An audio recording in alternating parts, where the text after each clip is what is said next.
Ridge অথবা বালি ছাড়া সারা বছরের জন্য কাঁঠালের বিচি সংরক্ষণ কোনোভাবেই কিন্তু বিচি নষ্ট হবে না। আসসালামু আলাইকুম রহমতুল্লাহ। আমার প্রিয় ভাই ও বোনেরা সবাই কেমন আছেন? আশা করি সবাই ভালো। চলে আসলাম নতুন একটা ভিডিও নিয়ে, কাঁঠালের বিচির সংরক্ষণ, এবং সারা বছর কিন্তু আমরা অনায়াসে খেতে পারবো। কাঁঠালের বিচি এমন একটা জিনিস, এটা কিন্তু সারা বছর পাওয়া যায় না, 2 থেকে 3 মাস থাকে, তারপরে কিন্তু চলে যায়। আর এই বিচি থেকে কিন্তু আমরা অনেক কিছু করতে পারি, তাই এটা আমরা চেষ্টা করি যে পুরো বছরের জন্য সংরক্ষণ করতে। ভিউয়ার্স, এখানে কিন্তু আমি 2 রকমের কাঁঠালের বিচি নিয়েছি। একগুলো বাড়ি শুকিয়ে গেছে, আরেকগুলো কিন্তু আমি কাঁচা নিয়েছি। আর কাঁচাগুলো কিন্তু কিভাবে আমি সংরক্ষণ করব সেটাও আমি আপনাদের সাথে শেয়ার করব ইনশাল্লাহ। এখানে যে বিচির মধ্যে যে একটা লম্বা একটা কাঁঠালের বীজের যে একটা থাকে, সেটা কিন্তু আমি ফেলিনি, আমি সেটা রেখে দিয়েছি। সেটা সহকারে কিন্তু আমি এটাকে সংরক্ষণ করে রাখবো। এবং এই কাঁঠালের বিচিগুলো কিন্তু এরকমই থাকবে। দেখতে থাকুন পুরো ভিডিও জুড়ে আমার সাথে, তাহলে বুঝতে পারবেন যে আমি যেভাবে কাঁঠালের বিচি সংরক্ষণ করি সেভাবে যদি আপনারা কাঁঠালের বিচি সংরক্ষণ করে রাখেন, ইনশাল্লাহ আপনাদের কিন্তু অনেকটাই কিন্তু উপকার আসবে। প্রিয় ভিউয়ার্স, এখানে আমি একটা পেপারিং নিয়েছি। আর আমি মনে করি যে সবার বাসায় কিন্তু এরকম পেপারগুলো কিন্তু থাকে। আর এই পেপারগুলো আমরা কি করি? ফেলে দিই। এগুলো ফেলবেন না, এগুলো কিন্তু অনেকটাই কিন্তু কাজে আসে, অথবা আমরা বিক্রি করে দিই। একদমই না, অনেক অনেক রকমের কাজে কিন্তু এই পেপারগুলো আমাদের হেল্প করে। ভিউয়ার্স, এখানে যেভাবে আমি কাঁঠালের বিচিগুলো রেখেছি এবং এইভাবে কিন্তু এই প্রসেসে আপনারা রাখবেন এবং চেষ্টা করবেন এইখানের মধ্যে যেন কোনোভাবে বাতাস না যায়। আর এখানের মধ্যে আমি আরও একটা পদ্ধতি ব্যবহার করবো, সেটা আপনারা দেখুন যে এই প্লাস্টিকের যে প্যাকেটগুলো, এইগুলো কিন্তু আমাদের প্রত্যেকের ঘরে কিন্তু এই প্যাকেটগুলো থাকে। আর এই প্যাকেটের ভিতরেও আমি এই কাঁঠালের বিচিগুলো, পেপারিং করা বিচিগুলো খুব সুন্দর করে কিন্তু আমি এভাবে রেখে দেবো।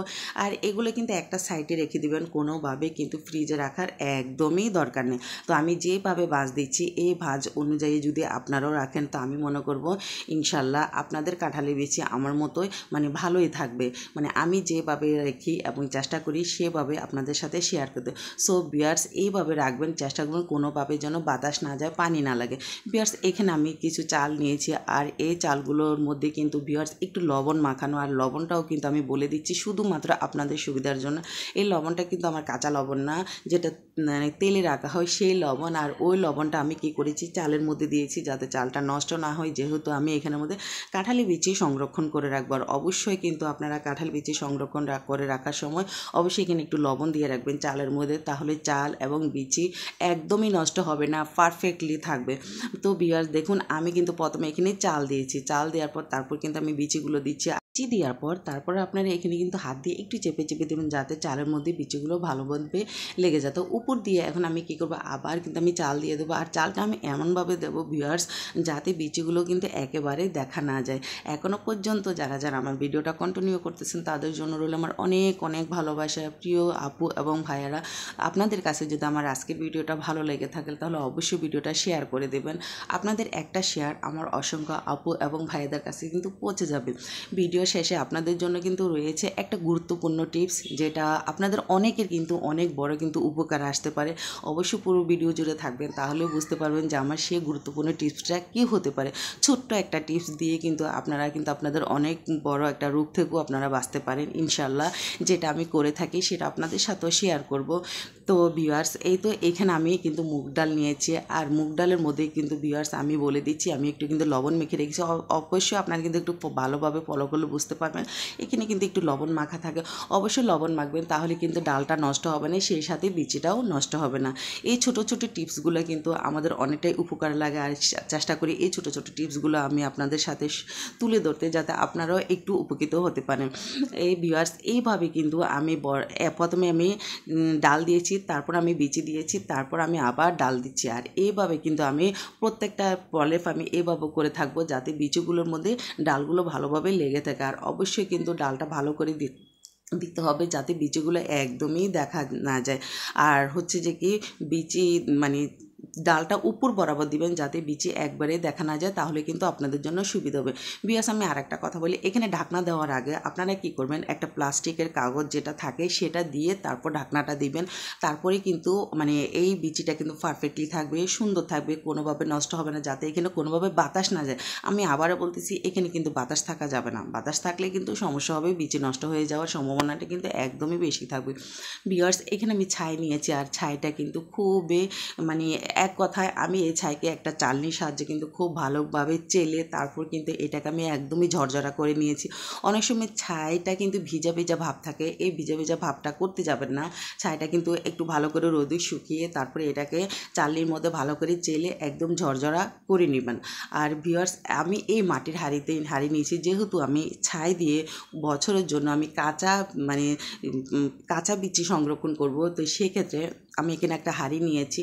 আর এই হাঁড়িটা যাদের বাসায় বড় থাকে আমি মনে করব যে একদমই সুবিধা হবে। সো আমার বাসায় তো অত বেশি বড় হাঁড়ি নেই, সেক্ষেত্রে আমি ছোটো ছোটো দুটো হাঁড়ি নেব, যাতে কিছু বিচি আমি এইভাবে রাখতে পারি। কেননা বিচি এমন একটা জিনিস, এটা কিন্তু খুবই লোভনীয় একটা খাবার। এটা কি বলবো, যে যখন তখন যে কোনো তরকারির সাথে কিন্তু বিচি ভালো লাগে। আপনাদের কাছে কেমন লাগে সেটা অবশ্যই কিন্তু আমাকে কমেন্টের মধ্যে জানাবেন। আর এই তো ভিউয়ার্স, দেখুন আমি কাঁচা যেটা বিচি, একেবারে কাঁচা। আর এই কাঁচা বিচি বলতে আমি এক কথায় বলি যে আমি কাঁঠাল খেয়ে জাস্ট আমি রেখেছি, তারপরে কিন্তু সে বিচি এনে কিন্তু আমি এইভাবে রেখে দেবো, এবং এটা কিন্তু এরকমই থাকবে, কোনোভাবে কিন্তু নষ্ট হবে না। যেহেতু আমি এখানে যে ছাইটা ব্যবহার করেছি সেটা কিন্তু একদমই ঝরঝরা একটা ছাই, শুকনা এবং ক্লিয়ার, যেটা বলে কি পরিষ্কার। তো ভিউয়ার্স, এইভাবে কিন্তু এই কাঁঠালি বিচি দেবো, দেওয়ার পর আমি আবার ছাই দেবো। এইভাবে দিলে কি কাঁঠালি বিচিটা কিন্তু ভালো থাকবে, কোনোভাবে কিন্তু নষ্ট হবে না। আমি আমার মা চাচিদেরকেও দেখতাম যে বালি দিয়ে ছাই দিয়ে এইভাবে কিন্তু তারা বছর বছর কিন্তু কাঁঠালের বিচি রাখতো। আর একটা বিষয় আমি ফলো করতাম, গ্রামের বাড়িতে মানুষেরা, আমি একটা জিনিস শেয়ার করি, তারা কিন্তু মাটি, একদম যেটা মাটি থাকে ও মাটিতে তারা কী করতো, কাঁঠালি বিচিটাকে কিন্তু সুন্দর করে বিছে রাখতো। তো দেখা যাচ্ছে যে যেটা যেটা একটু একটু ফেটে ফেটে যাচ্ছে তারা সেটা কিন্তু খেত। আমি এরকম কিন্তু অনেকের মা চাচিদের বাসায় দেখতাম যে খাটের নিচে তারা ছালি দিয়ে বা বালি দিয়ে বা এমনি তারা কিন্তু সুন্দরভাবে কিন্তু রেখে দিত ভালো ভালোগুলো একটা সাইড করে, আবার দেখা যাচ্ছে কি যেগুলো একটু ফাটাটাটে সেগুলো একটা সাইড করে অনেক বছর ধরতে গেলে কিন্তু অনেক মাস ধরেই কিন্তু তারা সুন্দরভাবে খায়, যেটা আমি দেখলাম। যাই হোক ভিউয়ার্স, আমি এখানে 4টা পদ্ধতি আপনাদের সাথে আমি শেয়ার করেছি। ইনশাল্লাহ এই পদ্ধতিগুলোতে কিন্তু আপনারা রাখতে পারেন, কোনো প্রকার ফ্রিজ বা বালু কিছুই লাগবে না। এই পদ্ধতিতেও কিন্তু আপনারা বছর জুড়ে কিন্তু কাঁঠালের বিচি সংরক্ষণ করে রাখতে পারেন, এবং এটা নষ্ট হবে না, কিচ্ছু হবে না। ইনশাল্লাহ আপনাদের কিন্তু ভালো লাগবে। আর যদি ভালো লাগে তাহলে অবশ্যই কিন্তু আমার এই ভিডিওটি আপনারা শেয়ার করে দেবেন। ভিউয়ার্স, পরবর্তীতে যে একটা গুরুত্বপূর্ণ টিপস আমি আপনাদের সাথে শেয়ার করব, ইনশাল্লাহ এই টিপসটা কিন্তু আপনাদের খুবই ভালো লাগবে। যেটা আমি করে থাকি, আমি চেষ্টা করি যে জিনিসগুলো আমি করে থাকি সেটা কেন আমি আমার ভিউয়ার্সদের সাথে শেয়ার করব না, অবশ্যই শেয়ার করব। এখানে ভিউয়ার্স, আমি কিন্তু দুটো ঢ্যাঁড়স নিয়েছি। এই ঢ্যাঁড়সগুলোকে আমি সবসময় কী করি, রাতে ছোটো ছোটো টুকরা করে তারপর আমি 1 গ্লাস পানিতে এটা আমি ভিজিয়ে রাখি। ভিজিয়ে রাখার পর সকালে আমি কী করি, ঢ্যাঁড়স যেটা সেটা আমি একটা সাইডে রেখে দিই, কেননা তরকারির সাথে এই ঢ্যাঁড়সটা খাওয়া যায়। আর যে পানিটা, এই পানিটা কিন্তু একটু লোট জাতীয় হয়, যেটা আঠা আঠা আর কি, ওই আঠা পানিটা কিন্তু আপনারা খালি পেটে ঘুম থেকে উঠে মুখ দিয়ে খালি পেটে কিন্তু এই পানিটা খেয়ে ফেলবেন। ইনশাল্লাহ আমি মনে করব যে যাদের সুগার বেশি, এবং অবশ্যই কিন্তু এই সুগারটা কমে যাবে, যেটা আমার বেলায় হচ্ছে, তো সেটা আপনাদের বেলায় হবে। আমরা কিন্তু সুগার কমার জন্য কিন্তু অনেক ওষুধ খেয়ে থাকি, আসলে ওষুধ কিন্তু আমাদের শরীরের জন্য কিন্তু একদমই ভালো না। ন্যাচারাল পদ্ধতিগুলো যদি আমরা ইউজ করে থাকি, তো আমি মনে করব যে আলহামদুলিল্লাহ আমরা খুব দ্রুত কিন্তু সুস্থ হয়ে যাবে। এভাবে রাতে কেটে রাখবেন, সকালে ঢ্যাঁড়সটা একটা সাইড করে এই পানিটা খাবেন এবং আপনারা উপকার পাবেন। অবশ্যই যদি উপকার পান আমাকে কমেন্টের মধ্যে জানাবেন। আজকের মতো আমি এখানে বিদায় নিচ্ছি। সবাই ভালো থাকবেন, সুস্থ থাকবেন। আল্লাহ হাফেজ।